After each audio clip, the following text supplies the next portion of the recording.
Board में आपके 1 number के प्रश्न में एक बहुत ही सिंपल सी और छोटी सी चीज आती है जो है तो 6th और 7th के स्टैंडर्ड की, लेकिन फिर भी बोर्ड कक्षाओं में पूछी जाती है। वो है एलसीएम और एचसीएफ ज्ञात करना। 1 नंबर के प्रश्न में आएगी। तो उदाहरण के लिए हम देखते हैं जैसे कि 616 है और 32 है और हम इन दोनों का एलसीएम, जिसको लघुत्तम समापवर्त भी कहा जाता है और लसप के नाम से लिखा जाएगा, और एचसीएफ महत्तम समापवर्तक, ये हम दोनों ज्ञात करेंगे। सबसे पहले क्या करना है, हम इसको अभाज्य गुणनखंड विधि से ज्ञात करेंगे। उसके लिए हमें 616 के भी अभाज्य गुणनखंड करने हैं। 616 में देखिए इसका इकाई का अंक 6 है तो इसमें 2 का भाग जाएगा, तो हम इसमें 2 का भाग लगाएंगे। और 2 का भाग लगाते वक्त आप ध्यान रखिएगा कि जैसे ही बीच में आप भाग लगाएंगे और 1 लिखेंगे और भाग नहीं जा रहा है और 16 आपको लिखना पड़ा, 6 उतारना पड़ा, 2 संख्याएं साथ में उतरेगी, बीच में 0 लगेगा, तो ये वाला भाग आप ध्यान से करें। फिर इसी तरह से हम 2 का भाग लगाते गए, 2 का लगाते गए, और 2 का लगाने के बाद में जैसे ही सित्योत्तर आए 2 का भाग लगना बंद हो जाएगा। इसमें 3 का भी नहीं होगा, सीधे ही 7 का भाग होगा। 7 का भाग लगाया हमने, उत्तर आया 11, और 11 में खुद 11 का ही भाग होगा, उसके अलावा किसी का भी नहीं होगा, तो हमने 11 का लगाया और ये इसके अभाज्य गुणनखंड हो गए।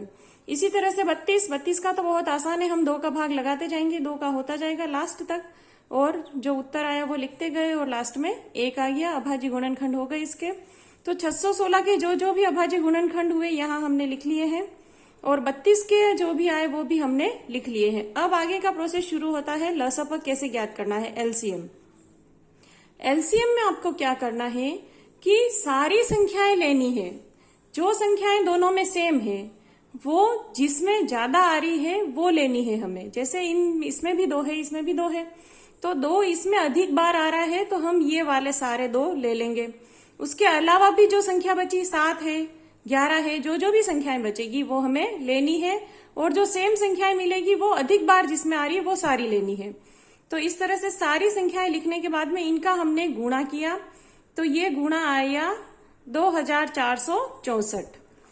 तो ये हमारा लसप ज्ञात हो गया, एलसीएम ज्ञात हो गया। एचसीएफ ज्ञात करने के लिए क्या करना पड़ता है कि महत्तम समापवर्तक, सबसे बड़े जो समाप है, समान है, समीप है, वो वाले अंक लेने हैं। तो इनमें देखिए ये 2 कॉमन आ रहा है दोनों में, तो एक बार लिख लिया। एक बार और दोनों में सेम आ रहा है तो फिर से लिख लिया। एक बार और दोनों में कॉमन आ रहा है तो फिर से लिख लिया। अब आगे यहाँ पे 2 है और यहाँ पे और 2, अब यहाँ पे ऊपर नहीं है, इसमें 7 और 11 है लेकिन यहाँ नहीं है, तो इनमें 3 बार दोनों में सेम था तो हमने ले लिया, यहाँ पे 3 बार 2 ले लिया और इनका गुणा किया तो गुणा आया 8। तो ये हमें एचसीएफ ज्ञात हो गया, मसप ज्ञात हो गया।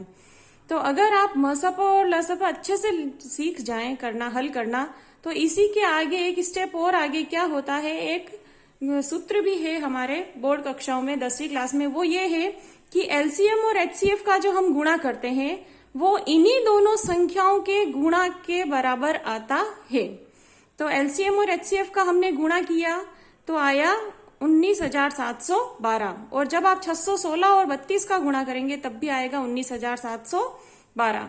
तो कई बार क्या होता है कि इन चारों में से, एलसीएम, एचसीएफ और दोनों संख्याओं में से कोई भी एक चीज को वो पूछ लेते हैं, बाकी की 3 चीजें हमें दे देंगे और एक चीज हमें ज्ञात करने के लिए पूछ लेंगे, तो उसको आप एक्स रख के हल कर सकते हैं।